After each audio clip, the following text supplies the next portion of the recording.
Débat de ce vendredi 1er janvier en 2018 avec Firmet Teko Agbo. Tous les vendredis, bien sûr, nous décryptons les grands sujets de l'actualité sociopolitique du pays et de l'étranger. Firmet Teko Agbo, bonjour. Bonjour Elie Goka, merci de m'avoir invité. Merci de toujours accepter, collaborer avec notre rédaction. Firmet Teko Agbo, nous commençons par le social. Eh bien, ce mandat de Faure Eswazina Gnassingbé est placé sous le sceau du social. Et Faure Gnassingbé, on le voit, beaucoup plus présent sur le terrain en fin de mandat, de son troisième mandat bien sûr, beaucoup plus présent sur le terrain, inauguration ici et là. Faure Gnassingbé est beaucoup plus proche de sa population, de son peuple. Je veux juste dire deux choses. La première chose, c'est qu'au début du mandat de Faure Gnassingbé, il y avait une certaine précarité dans le pays. Et je me rappelle en 2015, quand on allait, 2015-2016, quand on allait sur les médias, quand on venait ici, on critiquait avec véhémence le président de la République parce qu'on se disait qu'il n'était pas présent sur le terrain. On se demandait si ce mandat social-là était en quelque sorte une malédiction pour le pays parce que la vie était encore un peu plus chère, le panier de la ménagère était toujours menacé, il ne faisait pas trop bon vivre au Togo, le malheur, ça planait. Sans oublier les grandes sociales. La grande sociale à l'époque, mais aujourd'hui on voit un Faure Gnassingbé un peu présent sur le terrain. Moi je vois au-delà de tout ça une certaine attitude politique. C'est un président de la République, mais c'est le président de UNI qui est en train d'aller ou de descendre sur le terrain. Sur ce, la deuxième chose que je voudrais observer, c'est que je me demande, ce que nous avons connu avec les soubresauts politiques, est-ce qu'on aurait eu aujourd'hui un Faure Gnassingbé sur le terrain? N'oubliez pas que le discours de Faure Gnassingbé au début de l'année a prouvé en quelque sorte que les cris de la jeunesse étaient un peu entendus. Parce que c'est un discours qui parlait beaucoup plus de la jeunesse. Et c'est là où on avait parlé des 20% des marchés accordés aux jeunes et aux femmes. Aux jeunes et aux femmes. C'est là où on a dit, la crise, là, l'impact positif, c'est que les cris de détresse de la jeunesse ont été entendus par le président de la République. Sur ce, il descend sur le terrain. Vous le voyez ici. Hier, il était pour inaugurer le quatrième lac. On a vu Faure Gnassingbé beaucoup plus présent au nord, dans la région centrale, au sud, pour inaugurer un certain nombre de choses. L'important aujourd'hui, c'est quoi? C'est que cela puisse produire de fruits sérieux et aussi, au-delà de tout ça, même jusqu'en 2020, que cela continue pour que la situation de pauvreté puisse baisser considérablement dans le pays. Eh bien, Firmet Teko Agbo, vous le disiez tout à l'heure, hier, Faure Eswazina Gnassingbé a inauguré le quatrième lac au Togo ici pour Marc Vizy, qui est l'ambassadeur de France près le Togo. Ce projet témoigne de l'emblématique volonté du gouvernement de travailler pour le bien-être des populations. C'est pourquoi il salue l'engagement du président Faure Gnassingbé pour la réalisation de l'infrastructure qui illustre également la détermination et l'engagement de l'Union européenne au Togo. Ce projet est aussi, selon lui, la preuve de la qualité des relations entre les deux parties. Le Togo pourra continuer à compter sur ses partenaires français et européens, a-t-il ajouté avant de rappeler que l'Agence française de développement est engagée aussi sur le terrain togolais dans un projet d'eau potable pour un coût total de 50 millions d'euros. La France, toujours au soutien, bien sûr, de la politique de développement de Faure Gnassingbé. Oui, la France sera toujours aux côtés du Togo. La France va toujours soutenir le Togo. Vous savez, c'est le général Léa Demont. Lorsque René s'était arrivé ici en 1998, qui disait le Togo et le Ghana, il disait devant René, le Togo et le Ghana sont des frères condamnés à vivre ensemble. Je peux dire aussi que la France et le Togo sont condamnés à vivre ensemble parce qu'il y a, au-delà des liens historiques, il y a beaucoup plus de choses qu'on ne dira jamais publiquement. Le régime a beaucoup été utile à la France dans des moments difficiles, dans des moments cruciaux. Sur ce, la France n'abandonnera jamais. En tout cas, pour le moment, la France ne cessera jamais de soutenir ce régime. Une chose, c'est la Bible qui les a inspirés. Ils ont appris à donner. Parce que le fait de donner, ça vous ouvre des portes. Le fait de donner, et ça fait du bien à autrui. Et c'est pour cela, dans la plupart des projets, dans la plupart des sociétés, des entreprises occidentales, il y a toujours un volet social. et toujours un volet social. Tout ce que nous avons avec les droits de l'homme, tous les financements des droits de l'homme, ça vient de l'Occident. Il y a des associations, il y a des entreprises qui envoient ça à des églises, il y a des associations qui envoient ça à des organisations chrétiennes. Il y a toujours une ligne sociale. Il y a toujours une ligne sociale. Et c'est cette ligne sociale qui est envoyée aux organisations chrétiennes qui envoient tout ici. Vous savez combien de projets finance l'Union européenne sur le plan des droits de l'homme, sur le plan social. Donc la France, l'Union européenne seront toujours aux côtés du Togo. Il y aura encore d'autres projets, mais que le Togolais puisse en profiter massivement, que cela puisse changer le quotidien des Togolais, parce que la pauvreté, c'est à plus de 58% dans notre pays. C'est grave. À 50 ans pour un régime, et le taux de pauvreté est toujours à plus de 50%, je pense que c'est grave. Le régime, à un moment donné, je l'ai dit, il a reconnu. Même si on ne dit pas publiquement, le régime, à un moment donné, a reconnu qu'il a échoué. Parce que quand vous parcourez toute l'étendue du territoire national, vous voyez que le régime a échoué. Parce que les gens souffrent de problèmes. Il y a des problèmes d'eau potable. Vous voyez les salles de classe, comment elles sont. Vous voyez comment les gens mangent difficilement à l'intérieur du pays. N'est-ce pas parce que les problèmes politiques ont pris le dessus? Oui, les problèmes politiques ont pris le dessus. C'est là où je dis, c'est là où on pointe du doigt toujours l'opposition. Parce que l'opposition n'a pas... l'opposition a toujours dans son viseur le fauteuil présidentiel. L'opposition s'est toujours braquée sur la personne d'Yadema pour succéder à Yadema, ce qui était grave. Alors que quoi, on pouvait suivre à l'époque ce que Ninedi avait dit, la démocratie d'abord. La démocratie d'abord, ça impliquait l'organisation des élections locales, la démocratie d'abord à la base. Si depuis les années 90, on avait misé sur les élections locales, on avait misé sur la démocratisation entière du pays, je pense que la donne s'énoncera aujourd'hui autrement. Donc le régime, quand vous l'attaquez sur le plan fauteur, il fait tout pour conserver son pouvoir et il oublie un certain nombre de choses. Il a demandé à un moment donné, il a abandonné le pays. Les 15 dernières années de sa vie, il n'a plus rien fait pour son pays. Et le pays, il a laissé le pays dans un état de délabrement avancé. Et aujourd'hui, Fonassi est en train de commenter un peu la brèche, mais ça ne va toujours pas. Parce que quand vous parcourez toujours le pays, vous voyez que les gens souffrent. Les gens souffrent sérieusement sur toute la ligne du territoire national. Et je continue mon raisonnement, je dis, le régime a reconnu qu'il a échoué. C'est pour cela qu'il fait tout pour que les élections locales soient organisées. Parce qu'il se dit, 50 ans, nous avons été seuls, entre guillemets, aux responsabilités, mais vont avoir pour conséquence, vont amener tout le monde, tous les jeunes, à participer, c'est le mot que je cherchais, à participer à la construction de ce pays, que ce soit opposition, jeunes de l'opposition, jeunes indépendants, jeunes du pouvoir, chacun aura une responsabilité dans sa localité pour contribuer au développement du pays. Et cela va donner encore une ouverture au pays. Les mairies vont signer des partenariats avec des mairies étrangères, des communes vont signer des partenariats avec des communes étrangères, des préfectures vont signer des partenariats avec des préfectures étrangères, et cela va faire venir beaucoup d'investisseurs et le pays va évoluer. Le régime s'en est aperçu, il a échoué et aujourd'hui il veut commenter la brèche avec les élections locales. C'est pour cela que moi j'insiste toujours sur l'organisation des élections locales, parce que ça va permettre d'avoir un esprit compétitif dans le pays et ça va mettre tout le monde devant ses responsabilités. Parce qu'il va falloir chaque fois attendre 5 ans avant de parler des élections, et pendant les 5 ans là, les autres Togolais vont être dans leur coin et vont juste avoir que ce qu'ils ont comme boulot. Ça va être difficile pour le pays.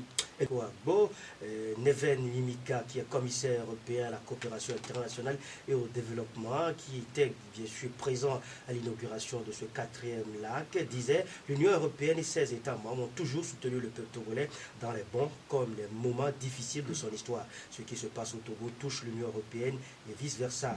Et puis il poursuit en disant que nous sommes encouragés par l'accent mis par votre gouvernement, parlant bien sûr du gouvernement de Fonassi, sur le développement du secteur privé et des investissements dans la mise en œuvre des nouveaux programmes sociaux et le renforcement de la bonne gouvernance dans le but de créer une croissance durable et inclusive. Vous savez, l'aspect économique que je voudrais ajouter, surtout avec ce qu'il vient de dire, c'est que quand vous voyez plusieurs pays européens, ce sont des pays déjà construits. Vous n'allez pas me dire qu'aujourd'hui, on souffre d'Internet ou on manque d'Internet en France.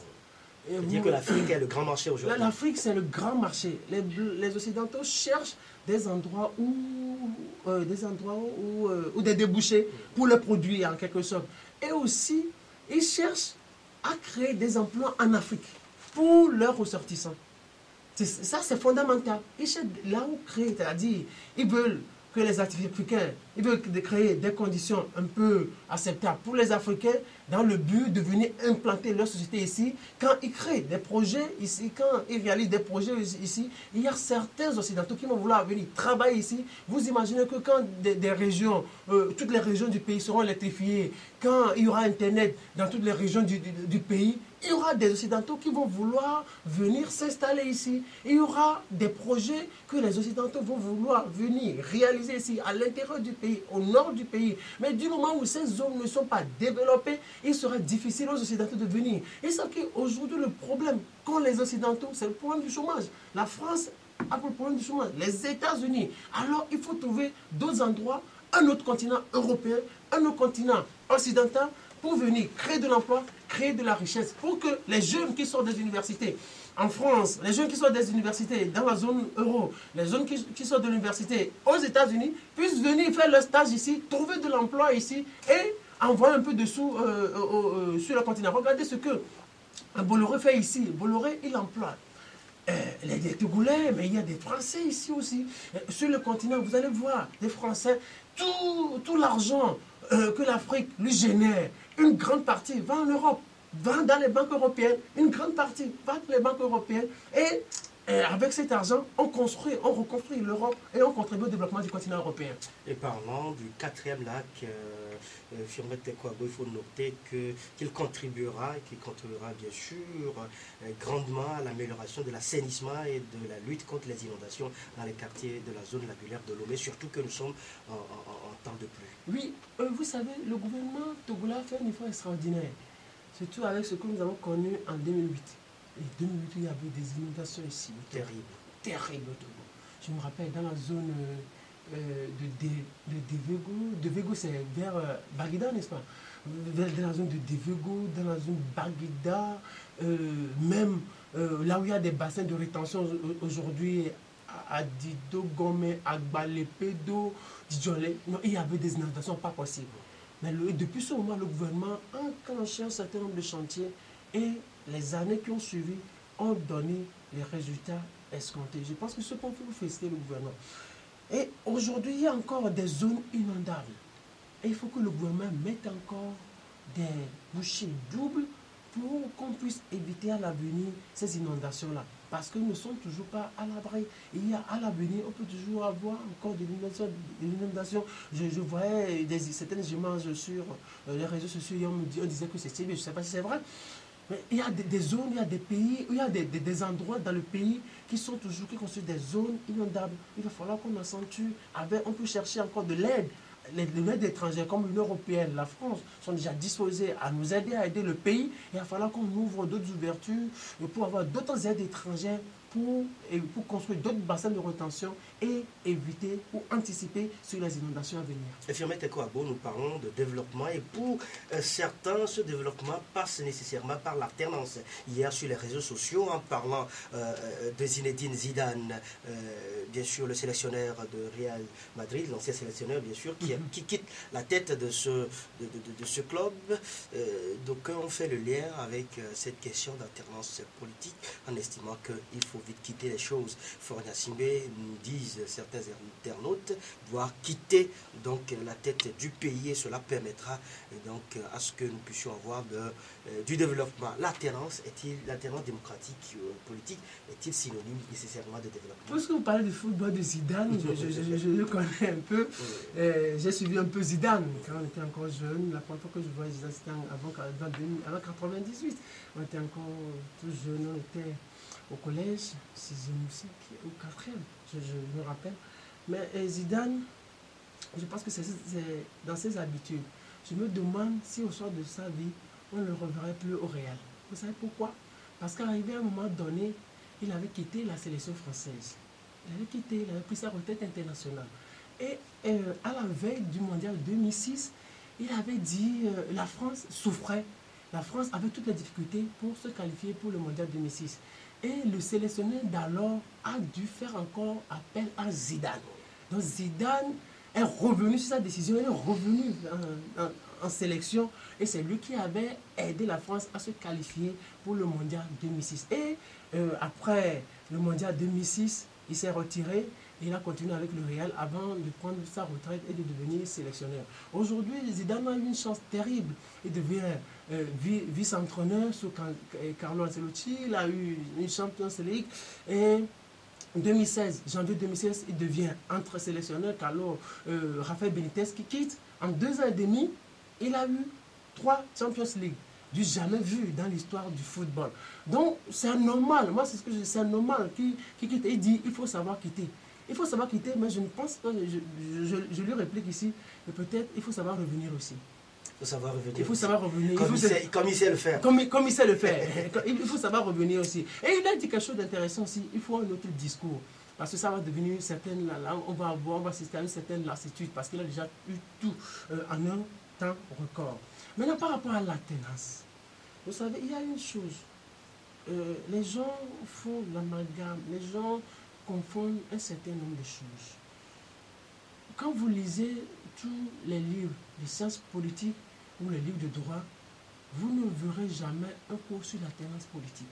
L'alternance, ça n'existe pas. Mais pourquoi? Parce que l'alternance, c'est quoi? C'est le fait d'alterner. Ce que l'alternance peut faire, c'est quoi? L'alternance évite la clanisation, l'alternance évite la personnalisation du pouvoir. L'alternance entraîne un certain esprit, ou le fait d'avoir un certain esprit compétitif dans le pays. Maintenant, c'est comme les gens confondent, avant de revenir même sur l'alternance, les gens confondent, ont toujours l'habitude de confondre démocratie et développement. Ça, c'est ce qui existe dans les livres de sciences politiques, la démocratie et le développement. Et les théoriciens des sciences politiques ont toujours dit que la démocratie n'entraîne nécessairement pas le développement. Parce qu'aujourd'hui, l'Inde, c'est le pays le plus démocratique au monde. Mais l'Inde, c'est l'un des pays les plus catastrophiquement pauvres au monde. Alors que l'Inde, c'est le pays le plus démocratique au monde. La Chine, c'est un grand pays développé. Mais la Chine, c'est une grande dictature. Donc ça n'existe pas. Les États-Unis, dans les années 1700, étaient très pauvres. Mais à l'époque, les États-Unis étaient démocratiques. Donc ça ne colle pas à démocratie, développement, ça ne colle toujours pas. Ça peut et ça peut ne pas. Maintenant, par rapport à l'alternance, ce que les Togolais attendent, ou beaucoup clament souvent, moi je suis souvent désolé quand on dit il faut l'alternance parce que ça va entraîner le développement. Oui, au Togo, il faut l'alternance. Mais observons d'abord ce qui se passe au Ghana, au Bénin et dans d'autres pays où il y a l'alternance. Le Bénin connaît l'alternance, ça fait depuis 28 ans, depuis 1990-1991. Est-ce que le Bénin est devenu un pays développé? Mais moi, ça fait mal quand on compare le Togo au Bénin. Le Bénin a juste réussi une chose, l'alternance. Mais le Bénin n'a pas réussi la démocratie. Pour vous, le Bénin n'a pas réussi? Non, le Bénin fait partie des pays les plus corrompus au monde. Mais là, quand on parle de la démocratie, c'est quoi? La démocratie, c'est la séparation des pouvoirs. La démocratie, c'est des institutions fortes. La démocratie, c'est la lutte contre la corruption. Mais le Bénin, quand vous étudiez l'histoire du Bénin avec des ministres qu'on a connus, avec des choses qu'on a reprochées aux proches de Yahi Boni, avec des proches qu'on a reprochés à certains politiques béninois, mais c'est la corruption, ce n'est pas la démocratie. Moi, c'est-à-dire, le Bénin et le Togo, mais peut-être je dis souvent même que le Togo est plus développé que le Bénin. Moi, je suis allé à Cotonou, quand vous parcourez Cotonou, mais ce n'est pas une ville, ça. Ce n'est pas une ville. Oh, le Bénin connaît la tenance. La tenance n'entraîne pas nécessairement le développement. Parce que ça fait déjà plus de 20 ans que le Bénin connaît la tenance. Qu'il y a des présidents qui partent, qui reviennent, d'autres qui partent définitivement. Le Fimette, quoi? Il y a une petite nuance quand même dans la gouvernance. Il y a une petite nuance, mais ça n'implique pas le développement. Le Bénin n'est pas un pays développé. Le Bénin, c'est pas un pays. Moi, je dis, le Bénin, c'est pas un pays démocratique. Un pays où il y a la corruption, où la justice est aux mains du pouvoir. Mais c'est un pays démocratique, ça. Parce que la tenance, parce qu'il y a la tenance. Je ne voudrais pas, ce que nous faisons ici, c'est essayer au mieux expliquer un certain nombre de choses pour qu'il y ait plus confusion dans nos têtes, pour qu'on sache les orientations à prendre en ce qui concerne l'avenir politique de ce pays. Il ne faut pas confondre les choses. Il y a alternance au Bénin, mais il n'y a pas de développement au Bénin. Il y a alternance au Bénin, il n'y a pas de développement au Bénin. On parle du Ghana, on dit le Ghana est un pays de... Le Ghana, avec toutes ces corruptions que nous avons même ici, à la frontière, avec toute la corruption là, quand vous donnez l'argent, si vous signez un papier à l'entrée du Ghana, est-ce que vous signez un papier, quand vous donnez vos passeports, mais vous allez souvent au Ghana, monsieur. Monsieur, je m'adresse pas personnellement aujourd'hui, je m'adresse personnellement à vous. Est-ce que vous signez un papier? Non. On signe aucun papier. Vous allez au Ghana, vous dépassez des mois en allant, on vous arrête, vous sortez de l'argent. Vous ne signez aucun papier. Mais le Ghana à tous les coins de rue. À tous les coins de rue. Le Ghana fait partie des pays les plus corrompus. Le Ghana n'est pas une démocratie, mais le Ghana a connu l'alternance. Le Ghana n'est pas extraordinairement plus développé que le Togo. Et la démocratie, est un processus. La démocratie est un processus. Nous parlons d'alternance. Il reste un processus. Il reste un processus. Mais les États-Unis ne sont pas les pays les plus démocratiques. Ils continuent. C'est un travail. C'est pour cela qu'il faut les droits de l'homme dans le pays, il faut les organisations des droits de l'homme dans les pays, il faut la presse, il faut une société civile forte. Au Ghana, qui joue au contre-pouvoir. Au Ghana, le Ghana, l'alternance. Vous voyez, quand on dit le Ghana est tellement construit, oui, on fait des efforts au Ghana. On fait des efforts au Ghana. Mais quand vous voyez le Ghana, vous allez au Ghana, dans cette vous allez dire, mais il y a des coins au Ghana, mais le Togo est tellement plus développé que certains là. Certains coins du Togo sont plus développés que le Ghana. Ce n'est pas... L'alternance n'atteint pas nécessairement le développement. Ce qui importe et ce que les Africains ont raté, c'est ceci. Les Africains n'arrivent toujours pas à avoir leur modèle de société. À créer. Ils n'arrivent toujours pas à créer un modèle de société propre à l'Afrique. Ils n'arrivent pas à s'organiser. Ils manquent d'organisation. On fait du copier-coller. On fait du copier-coller. Non, c'est parce que on n'arrive pas à maîtriser les rouages du système moderne. Du système politique moderne. Du système politique moderne. On nous l'a imposé. Donc on n'arrive toujours pas à s'en sortir. Vous l'avez toujours dit, vous êtes historien, les Africains avaient un discours unique avant 1960. L'indépendance. Mais après l'indépendance, comment gérer l'Afrique? Il y a toujours tâtonnement jusqu'à présent.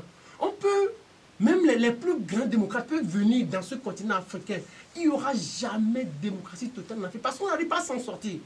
Il faut une révolution de mentalité. Il faut une révolution de mentalité. Révolution de mentalité. Ce qu'Obama dit, il faut des institutions fortes dans les pays. La démocratie, c'est séparation de pouvoir, des institutions fortes dans le pays.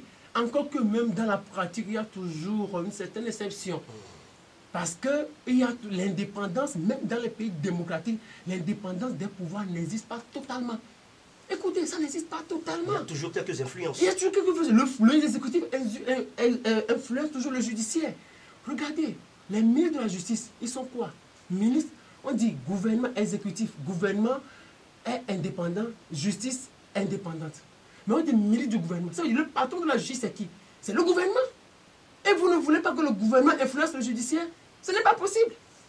Ce n'est pas possible. Le gouvernement influencera toujours le judiciaire. Aux États-Unis, qui nomme le président de la Cour suprême? C'est le président américain. Il va arriver des moments où le président va influencer le président de la Cour suprême. Donc dans la pratique, la démocratie totale n'existe pas. Là, regardez, je vous dis, nous prenons Allemagne. Ça fait près de 20 ans qu'Angela Merkel est au pouvoir, est chancelière en Allemagne. Mais on dira quoi? C'est la tendance? Non. C'est le drame de la démocratie, ça. La démocratie, quelquefois, crée la dictature en elle-même. Vous avez presque 24e mandat d'Angela Merkel. Il n'y a pas alternance en Allemagne. Il n'y a pas alternance en Allemagne. Mais il y a quoi? Il y a développement. Donc, il faut éviter de faire ce genre de choses. L'alternance n'entraîne pas nécessairement le développement. Il peut y avoir alternance en Afrique et peut ne pas y avoir de développement. L'important, c'est d'arriver à avoir ce qu'on peut appeler un modèle de société propre à l'Afrique. Sinon, les Africains ne vont toujours pas s'en sortir. Vous avez vu, il y a eu en Grande-Bretagne, il y avait eu un premier ministre qui avait fait plus de 2 mandats, qui a fait 11 ans au pouvoir. C'était Margaret Thatcher. Même Tony Blair qui est arrivé ici, il a fait aussi 11 ans de pouvoir. Ça veut dire qu'il n'y avait pas alternance à l'époque. Mais il y a un développement de la Grande-Bretagne. Donc, il faut savoir copier les choses. Qu'on ne dise pas qu'avec le régime, là, quand on aura alternance, il y aura développement. Maître Deguiry a toujours dit, l'alternance n'est pas une fin en soi. Ici, au Togo, ce que nous souhaitons, nous souhaitons qu'il y ait alternance, mais que cela se fasse de façon négociée. Parce que ce n'est pas bien qu'un régime dure au pouvoir, parce que ça paralyse indirectement l'avenir du pays. Ça met la vie des gens, de ceux qui animent le régime en danger, la vie des citoyens togolais en danger.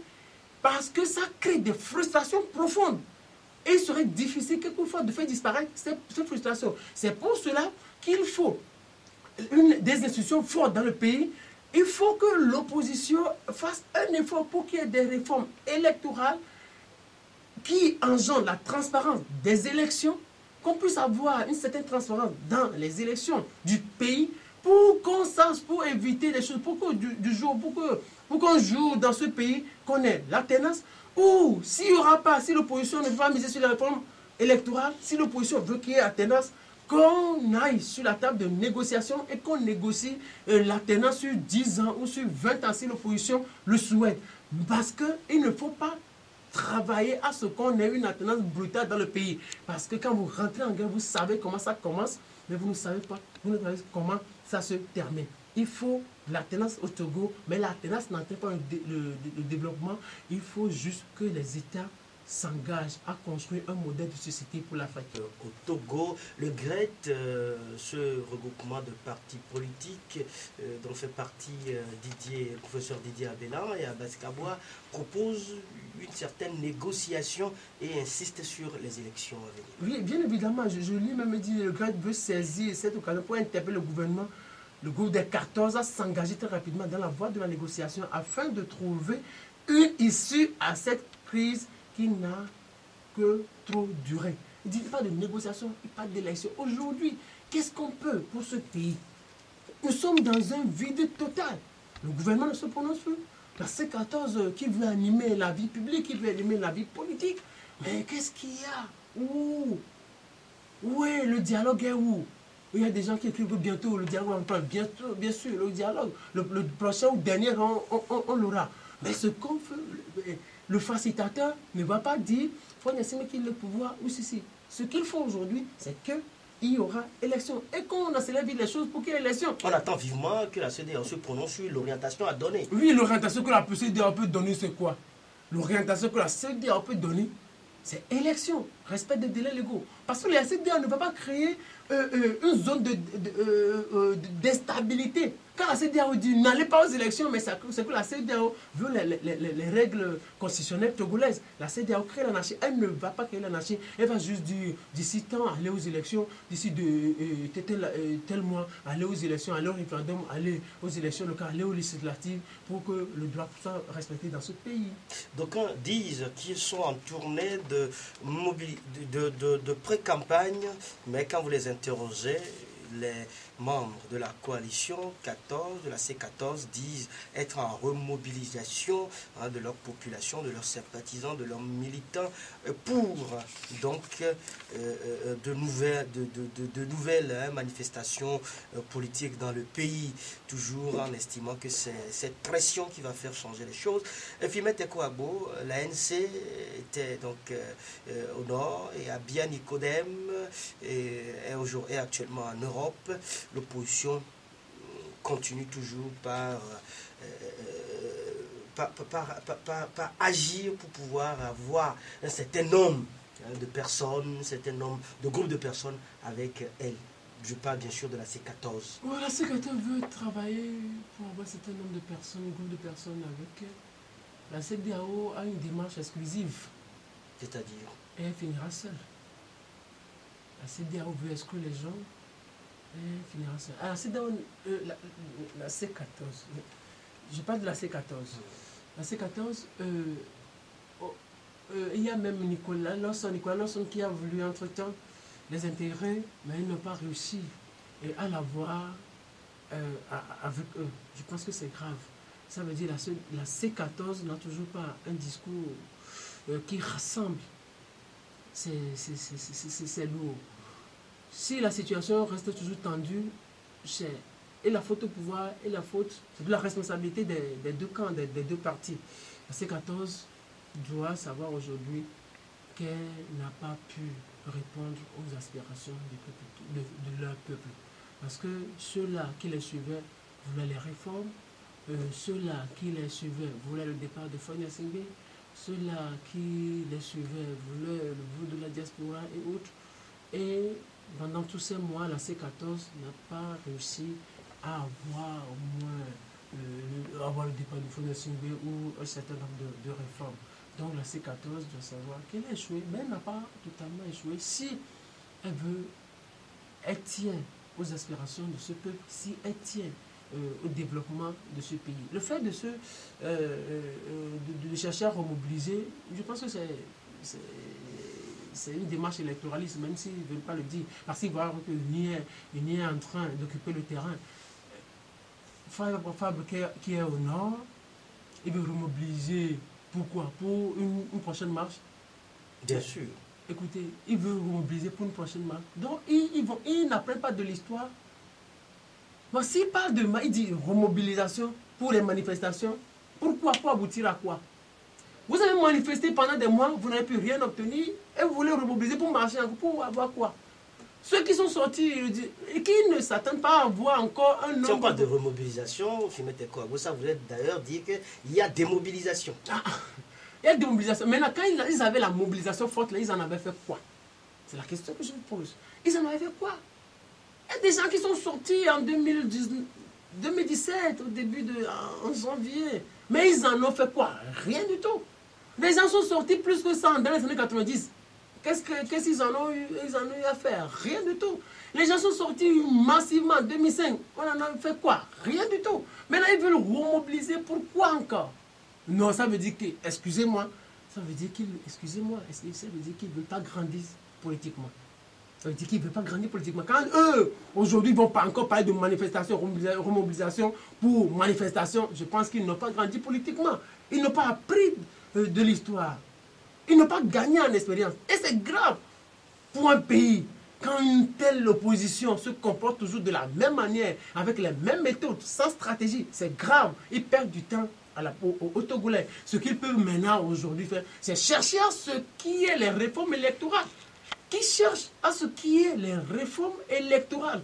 Qu'on puisse avoir la transparence dans les élections. Les conditions sont bien réunies pour qu'on puisse avoir des élections transparentes dans ce pays. Qui remobilisent pour les élections et non pour les manifestations. Ils sont en train de sillonner. Oui, c'est une bonne chose. Maintenant, par rapport à Nicodème Abia, qui est en tournée, bien sûr, il faut que la diaspora sache. Vous savez, c'est une question de sous aussi. Hein. C'est une question de sous. Pour faire de la politique, surtout, il faut beaucoup d'argent. Non, même, pas seulement Togo. Pour faire de la politique, il faut beaucoup d'argent. Il faut beaucoup d'argent. Maintenant, il faut remobiliser la diaspora pour que la diaspora puisse cotiser, pour que la diaspora puisse soutenir. C'est pour cela que Nicodème Abia est toujours en tournée, peut-être avec d'autres.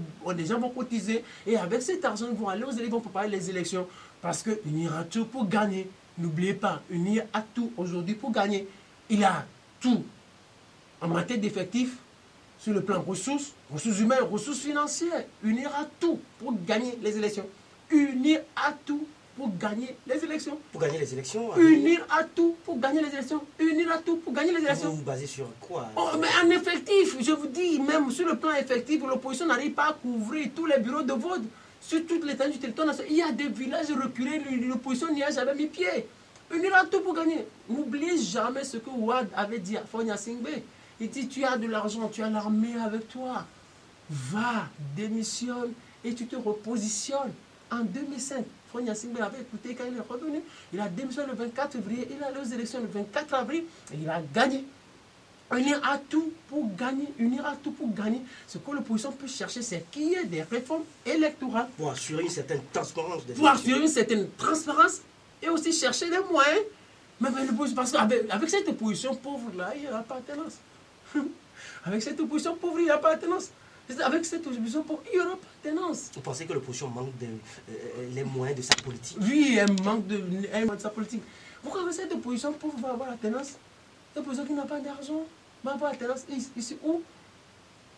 Au Togo, cette opposition n'a pas d'argent, ne peut pas avoir. C'est pour cela que je dis, moi ce que je veux occulter de l'esprit des Togolais, c'est le fait de rêvasser. Les Togolais rêvassent, ils ne rêvent même, ils rêvassent. C'est-à-dire avec cette opposition pauvre, c'est des fois le pouvoir même qui alimente l'opposition. Le pouvoir même qui donne un peu d'argent, qui perfuse un peu l'opposition pour pouvoir organiser les manifestations, pour qu'on sache qu'il y a opposition dans ce pays. Dans cette opposition pauvre ne peut pas venir dire que Faure Gnassingbé quittez-nous, nous allons prendre le pouvoir. Il n'y aura pas de tenance avec cette opposition pauvre, monsieur. C'est l'APED qui en parle également. L'APED qui est une organisation de défense des droits de l'homme. À la tête, on a maître Jean-Yordi Degli, maître Jovi Gali, maître Zeus à Javon, et puis maître Eko Agbo.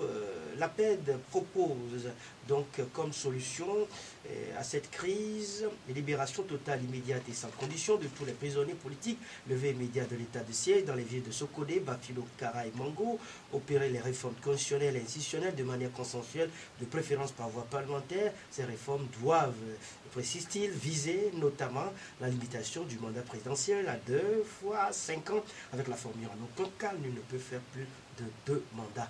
Et l'élection du président de la République à un scrutin uninominal majoritaire à 2 tours, le réaménagement des prérogatives entre le président de la République et le Premier ministre, notamment en matière de nomination aux emplois civils et militaires, la rénovation en profondeur du cadre électoral, y compris la Cour constitutionnelle, la restauration d'un véritable ministère de la Défense nationale dirigé par une personnalité civile, la mise en place d'un gouvernement de transition avec un Premier ministre désigné au sein de l'opposition démocratique.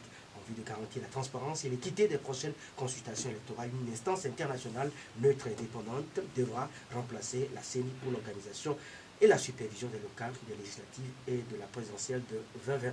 Une force de la CEDEAO devra être déployée sur l'ensemble du territoire national avant, pendant et après les élections, comme ce fut le cas en 1993 avec les forces françaises et burkinabé. Cela permettra de rassurer les populations togolaises traumatisées. C'est ceci. Pour répondre à l'esprit de la Constitution du 14 octobre 1992, dans sa version originelle, la paix estime, je précise, que le chef de l'État, Faure Gnassingbé, devra de lui-même prendre la décision en toute âme et conscient de ne pas se porter candidat à l'élection présidentielle de 2020.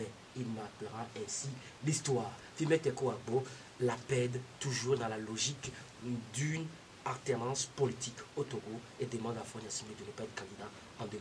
Et je pense que c'est ce qui a le plus intéressé les journaux. Et c'est ce que beaucoup ont repris. Vous savez... Solution ou soutien, donc on se demande. Solution? Solution ou soutien? Non, je vois, moi, je vois que la paix soutient la C14. Oui, la paix soutient la C14 dans sa démarche. Et c'est ce qui va encore plus braquer le pouvoir. Nous allons y revenir tout à l'heure. Mais je voudrais parler de la forme et du fond. Je voudrais parler de ceux-là qui composent la paix. Nous avons vu Maître Degli, Maître Ajavon, Maître... De ces 3 personnalités. Oui, vous savez, quand vous allez vers le pouvoir, il faut tenir compte de tout ça aussi. Quand vous voulez dire des choses au pouvoir, il faut tenir compte de tout ça, de la forme. On commence par... On commence par Maître Degli. Maître Degli, oui, c'est quelqu'un qui fait de très bonnes propositions. Il a été ministre dans ce pays, ministre de transition. C'est quelqu'un, même au début de la crise, faisait des propositions intéressantes avec son association Bâti, le Togo. En 2014, on l'a vu avec de très bonnes propositions.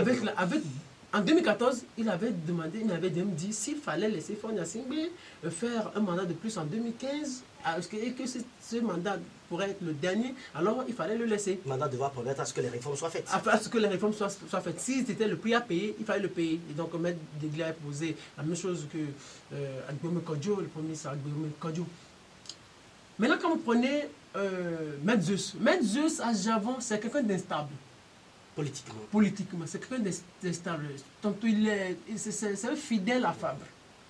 C'est un fidèle à Jean-Pierre Fabre. Quand vous voyez Maître Zeus à Javon, vous savez, si le CST n'a pas pu avoir de résultats suffisants, si le CST n'a pas pu réussir, la faute, c'est de la responsabilité.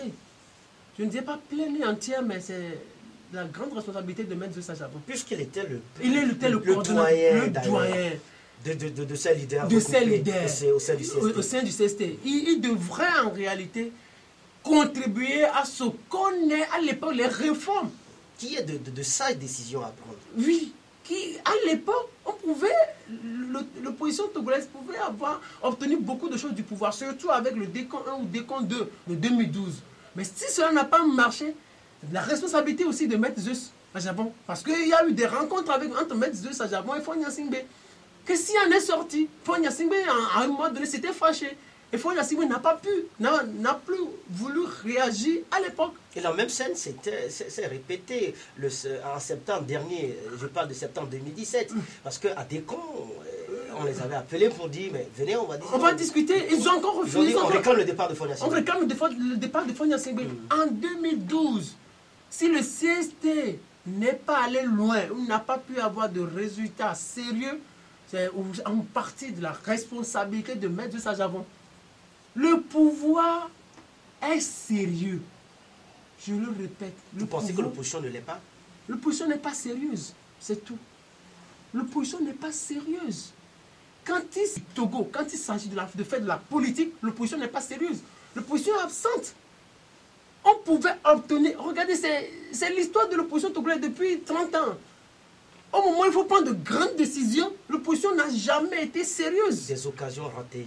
Des occasions ratées. En 2012, c'était... Parce qu'on en a jamais parlé. Moi, j'ai eu presque toutes les informations, mais je ne vais pas en parler ici. Mais si le CST n'a pas réussi à avoir des choses pour le pays ou pour l'opposition, c'est de la grande responsabilité de Maître Sajavon. Maître Sajavon, c'est quelqu'un d'instable. C'est quelqu'un d'instable. Tantôt, on ne sait pas où il est exactement. On ne sait pas où il est exactement. C'est ça le problème. Vous dites qu'il reste fidèle à Jean-Pierre Fabre. Il reste très fidèle à Jean-Pierre. Même du jour au lendemain, fait semblant de ne pas être avec Jean-Pierre Fabre. Mais au fond, il est avec Jean-Pierre Fabre. Il est allé rencontrer Faure Gnassingbé au moins 2 fois. On l'a vu encore à Descamps cette année. On l'a vu encore à Descamps. Normalement, aujourd'hui, lui, en tant que patriarche, doyen, il a plus de 70 ou 75 ans aujourd'hui. Mais de Sajavon, professeur d'université, il devrait jouer le rôle de sage et amener ses frères à négocier avec le régime. Mais il est toujours dans sa posture de Jean-Pierre Fabre et il continue. Et donc, quand vous voyez ceux-là dans la délégation, ça fausse déjà le jeu. Le pouvoir ne vous écoute plus. La troisième personnalité. La troisième personnalité, c'est Maître Jovi Gali. Maître Jovi Gali, lui, il est un peu souffrant. Mais le pouvoir le connaît aussi. Le pouvoir le connaît très bien. Maître Jovi Gali, mais le pouvoir le connaît très bien. Il a quitté l'Union des Forces de Changement de Jean-Pierre. De Jean-Pierre Fabre. Je me rappelle, j'étais très jeune en 2008, quand il annonçait son entrée dans l'UFC à l'époque. Il dit, aujourd'hui, il devient membre, et après, il quitte. Après, et puis, lui aussi, il n'est pas stable. Il n'est pas stable. Donc, ce mec Degli qui est fidèle à sa position, qui est stable, même si en 2014, il avait une position et aujourd'hui, il a une autre position. Je peux dire que c'est par rapport au contexte politique et peut-être, il croit que c'est la meilleure voie pour sauver ce pays parce que ce sont eux qui ont fait les années 90. Qui ont fait 93, ils sont eux qui ont fait la conférence nationale, peut-être il a ses raisons. Mais les deux, Maître Sajavon, Maître Jovi Gali, sont des gens qui ne sont pas stables. Et donc quand le trio va avec le pouvoir n'a pas confiance. L'autre question qu'on pourrait se poser est celle de savoir s'ils sont des acteurs de la société civile ou des politiques, ou des politiciens. Non. Pour Maître Degli, ils ont parlé au nom de leur association. Donc, juridiquement, c'est au nom de la société civile. Même si Maître Degli, c'est un homme politique, il a été ministre. Il garde le titre de ministre jusqu'à sa fin de ses jours. C'est un politicien. Il parle au nom de la société civile. Maître Sajavon, il a été député, je pense. Bien sûr. Mais il a été député. Mais ils ont parlé au nom de la société civile, de leur société, de leur association. L'autre question que je voudrais essayer de voir, ils ont parlé, c'est le fond. C'est le fond qui intéresse. Je voudrais commencer par la transition. Vous savez, quand vous allez vers le pouvoir va dire, ah bon, on parle de transition. Alors que la transition vous a été confiée dans les années 90. Et vous nous parlez encore de transition, le pouvoir ne va pas l'accepter. Ce même monsieur avait travaillé au cours de cette transition. Au cours de cette transition. Donc, ils ont eu à conduire le pays, à conduire la transition à l'époque. Ça n'a pas réussi. Pour 1, 2 ou 1000 raisons, ça n'a pas réussi. Et aujourd'hui, 27 ans après, vous parlez encore de transition. Le pouvoir ne va pas l'accepter. Je ne dis pas que c'est comme ça, mais je suis en train de décrypter ce qui peut se dire dans les coulisses. Donc le pouvoir ne va pas l'accepter parce que on vous a donné 1 an, 2 ans pour conduire la transition. Vous n'avez pas, vous êtes entretués et ça n'a pas marché. Donc le pouvoir va balayer du revers de main le mot transition.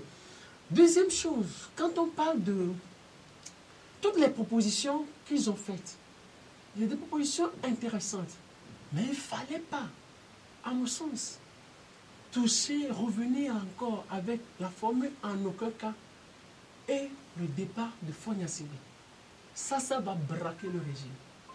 Ça va braquer le régime. Quand vous voyez, parce que la situation est en train de se calmer.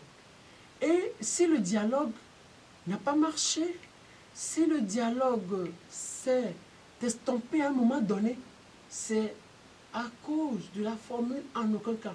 Parce qu'il y avait des gens qui disaient qu'il faut retour à la Constitution de 1992.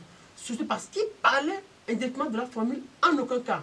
N'oubliez pas qu'en 2014, dans la proposition du pouvoir, il y avait la formule en aucun cas. En 2014. En 2014. Juin 2014. Il avait la formule en aucun cas. Mais qu'est-ce qui dérange? C'est l'interprétation que le pouvoir et l'opposition en fait. L'opposition se dit quand il faut mettre, quand il s'agira de mettre la formule en aucun cas, ça va impacter directement la vie politique du président togolais. Donc il va démissionner ou il va partir juste à la fin de son mandat. En aucun cas. En aucun cas. La formule en aucun cas.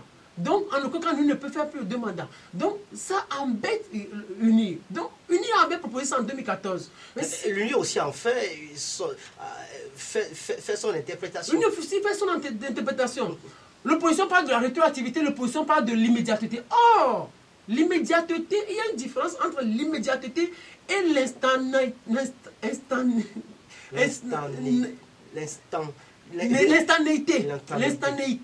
Il y a une différence entre l'immédiateté et l'instantanéité. L'immédiateté, ça veut dire la loi s'applique immédiatement. Ça veut dire à la fin du mandat de Faure Gnassingbé, la loi commence par s'appliquer. Si l'opposition, vous savez, l'opposition emprunte des termes, mais qui vont contre lui après, qui vont contre elle. Donc, quand on dit l'immédiateté, ça veut dire à la fin du mandat de Faure Gnassingbé en 2020, la loi s'applique. Ça veut dire qu'il peut encore faire deux mandats. Enfin, c'est une nouvelle loi. Ça veut dire qu'il peut encore faire deux mandats. Il faut éviter de sortir de ça. En aucun cas, ça a toujours posé problème. Et le fait qu'à la PED fasse encore sortir cela, ça va braquer le régime. Parce que l'opposition m'a dit, il faut faire revenir sur ça. Et donc, ça, sur ce point, la solution n'est toujours pas trouvée. La solution n'est toujours pas trouvée. Quand on dit, il faut faire... Faure Gnassingbé, le président togolais, doit en toute âme et conscience se retirer en 2020. Ça aussi, ça braque. Parce qu'il y a des gens, il y a des activistes de Faure Gnassingbé, il y a des gens du régime, mais ils protègent des intérêts. Il y a des gens qui disent non. Si la question va tourner autour de Faure Gnassingbé, donc on n'écoute plus rien. C'est ce qui s'est passé dans les années 90. On dit il y a des mains, il y a des mains, il y a des mains, il y a des mains, et maintenant on bloque tout.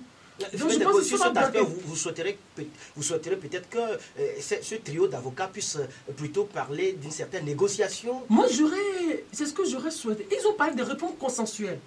C'est une bonne chose.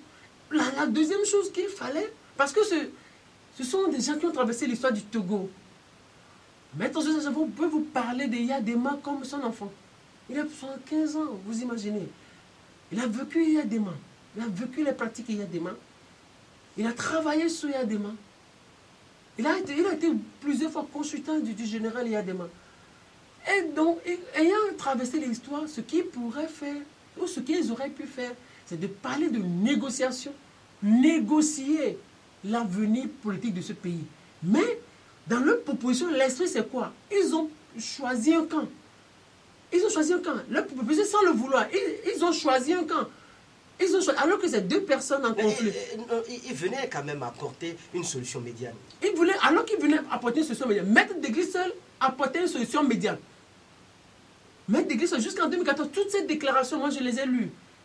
Quand il disait, quand il parle de référendum, à qui cela profite, il dit ça profite au pouvoir ou à l'opposition, il a toujours apporté une solution médiane. Aujourd'hui, d'aucuns s'étonnent de cette nouvelle proposition dans laquelle s'inscrit, bien sûr, mais je pense que c'est la proposition de APET et non la proposition de Maître Deguille. Peut-être, oui, c'est la proposition de APET et non la proposition de Maître Deguille. Parce que Maître Deguille seul, il avait des propositions très intéressantes. Et il avait toujours une ligne médiane.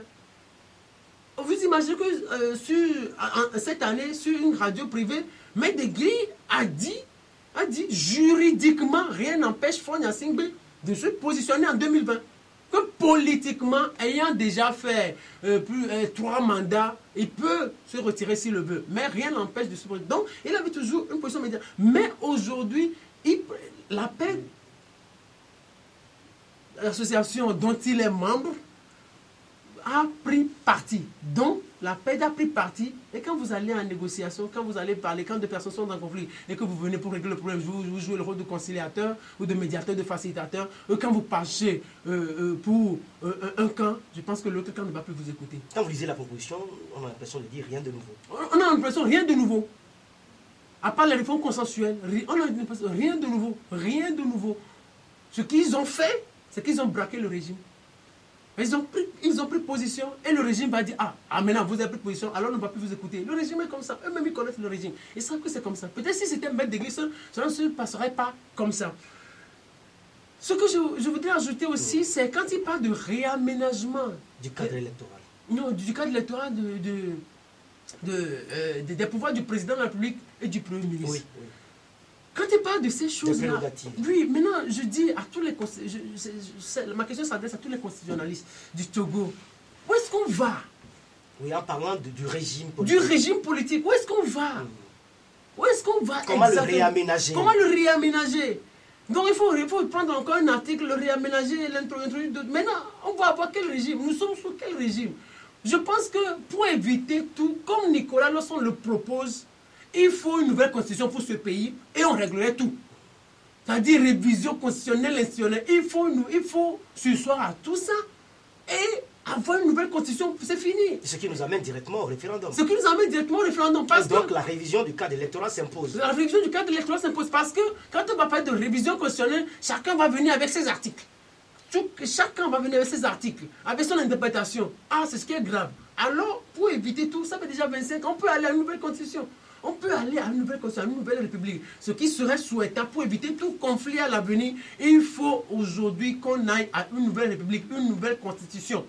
C'est ce qui va sauver ce pays. Il faut mettre en place une constitution, des gens qui vont réfléchir, comme la commission Awanana, il faut la restructurer, avoir d'autres, avoir des universitaires, avoir des politiciens, avoir des gens de l'opposition, des poids lourds, pour réfléchir sur le test à proposer et avoir un test consensuel pour aller à une nouvelle constitution. Je pense que sans cela, chacun va venir avec son interprétation, avec son article, et ça va être beaucoup plus compliqué. Et pour ajouter, Nicolas Losson a dit il faut un nouveau gouvernement, il faut un nouveau gouvernement, il faut une nouvelle constitution dans ce pays. Fimete Kouabo, parlant d'une nouvelle constitution, c'est qu'une nouvelle constitution entraîne forcément un référendum.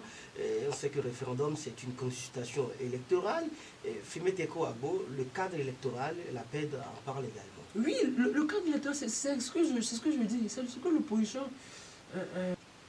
parce qu'elle aurait misé sur les élections, elle aurait misé sur le cadre électoral, les réformes électorales, le fichier électoral, la recomposition de la Cour constitutionnelle, la recomposition de la CENI. Il faut que l'opposition mette un accent sur ça, pour qu'il y ait de la transparence dans l'organisation des élections, le cadre électoral, l'assainissement du cadre. Sinon, il y aurait toujours contestation dans le pays. Et histoire de retour à la Constitution, tout ça là, il faut oublier ça. Il faut réformer le cadre électoral pour pouvoir avancer. Sinon, ça ne va pas évoluer.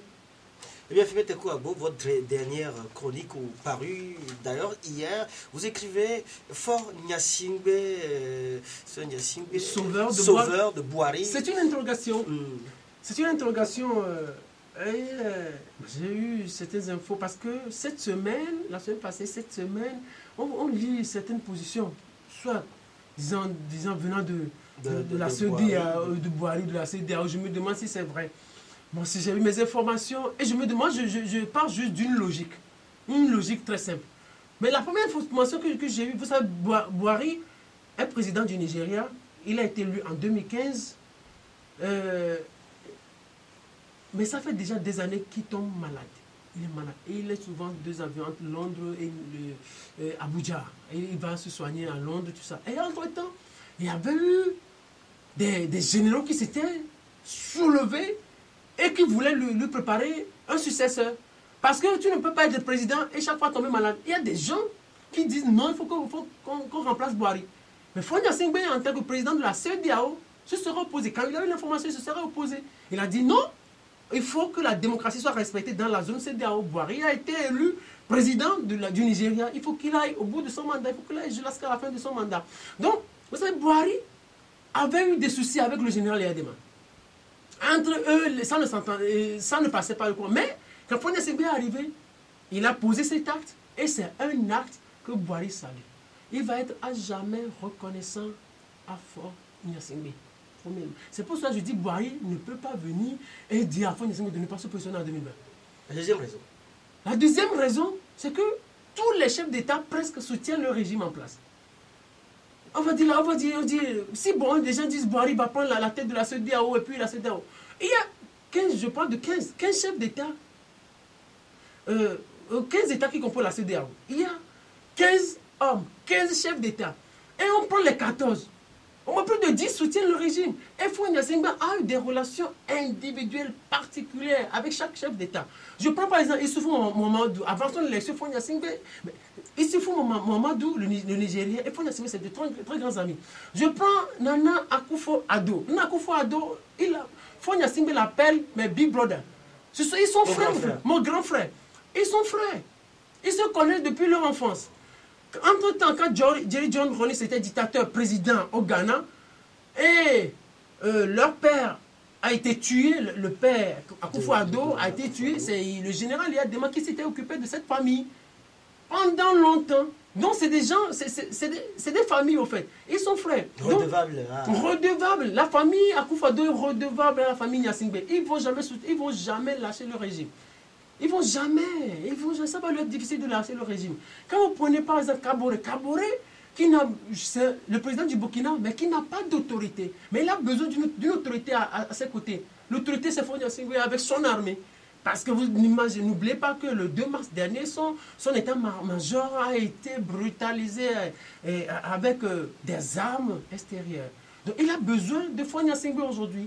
Quand vous voyez l'Ivoirien, vous savez, il y a le contingent togolais toujours en Côte d'Ivoire. Je vais vous raconter une histoire, une anecdote.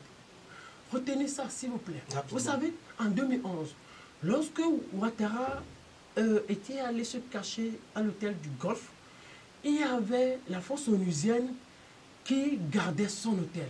Il y avait les Pakistanais, il y avait les Français, il y avait les Togolais.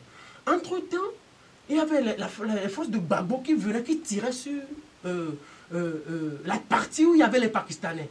Arrivé à un moment donné, les Pakistanais ont fui. Les Togolais qui étaient à leur niveau ont abandonné leur niveau, leur position, leur portion, où ils assurent la sécurité pour aller combattre les forces Gbagbo. Et ils sont arrivés à les neutraliser. Et quand Ouattara a pris la nouvelle, il dit, mais quand on parle de soldats, on parle togolais. Et c'est pour cela, juste après son accession au pouvoir, il a demandé à Faure Gnassingbé, il a demandé aux Nations Unies, les Togolais ne doivent pas rentrer, les Togolais doivent assurer ma sécurité. C'est pour cela que quand vous allez en Côte d'Ivoire, la résidence, l'extérieur de la résidence Ouattara, la sécurité est assurée par les Togolais. Donc Ouattara ne va jamais lâcher Faure Gnassingbé. Détrompez-vous. Quand vous voyez le Libérien, Georges Weah, n'eût été l'intervention de Faure Gnassingbé, il n'aurait pas été élu président. Georges Weah est redevant à Faure Gnassingbé. Sa victoire ne sera pas consommée. Ne sera pas consommée. C'est Faure Gnassingbé qui est intervenu. Vous savez, je ne sais pas ce qu'il y a de mal fait avec le régime. À l'extérieur, le régime est brillant. Très brillant. Très brillant. Quand Faure Gnassingbé arrivait sur le terrain le jour de l'investiture de Georges Weah, vous imaginez, si vous voyez l'image, Faure Gnassingbé a été tellement ovationné. À l'extérieur, le régime est très brillant. Quand vous voyez encore quand vous voyez Macky Sall, quand vous voyez le président Talon, quand vous voyez le Sierra Leone et d'autres, je pense qu'eux tous, ils soutiennent le régime. Et il y a ce qu'on appelle, j'ai dit dans la chronique, il y a ce qu'on appelle la solidarité des chefs d'État. La solidarité des chefs d'État. Les chefs d'État ne vont jamais se lâcher. Le dernier point, la dernière raison, c'est le droit international. Avant qu'on intervienne dans un pays, il faut tout d'abord qu'il y ait un conflit. Il faut ensuite que l'État en question envoie une demande aux Nations Unies. La troisième raison, il faut que le Conseil de sécurité vote une résolution pour dire allez en guerre contre ce pays. Aujourd'hui, il faut le président de la CEDEAO et il n'a fait aucune demande à quelques Nations Unies que ce soit si Boiry devient président. Mais le pays n'est pas en conflit, le pays n'a pas de soucis guerriers. Il va faire quoi? Lui seul va se lever et envoyer son armée. L'armée va passer par où? Par le Ghana, ou par le Bénin, ou par la Côte d'Ivoire, ou par le Burkina Faso. Ce sont des choses qui peuvent exister dans l'imaginaire et on peut en faire un film. Mais ça ne peut jamais être une réalité dans ce pays. Boari n'est entre guillemets personne pour venir dire quoi que ce soit au Togo. Le Togo, c'est un pays indépendant, il n'est pas un territoire sous tutelle nigérien. Bon, merci d'avoir accepté de décrypter tous ces sujets de l'actualité sociopolitique avec nous. Aujourd'hui, nous sommes vendredi. Ah, vendredi. Merci. Merci à vous, merci à toute votre rédaction, à votre technicien qui vous fait signe de main, qui voudrait qu'on laisse vite le micro. Condoléances à la famille pleurée de notre cher confrère junior Edem Amenounia, qui sera inhumé demain à Daniel Lavagnon. Toutes nos condoléances à la famille. Eh bien, au revoir, chers auditeurs et auditrices. Merci de nous avoir suivis ici sur la radio 17.1. Merci à Rapide pour l'assistance technique au micro. Et les plines Goka Dokanou, c'est bien moi. Au revoir et prenez très bien soin de vous. La vie est une chance, mieux une grâce.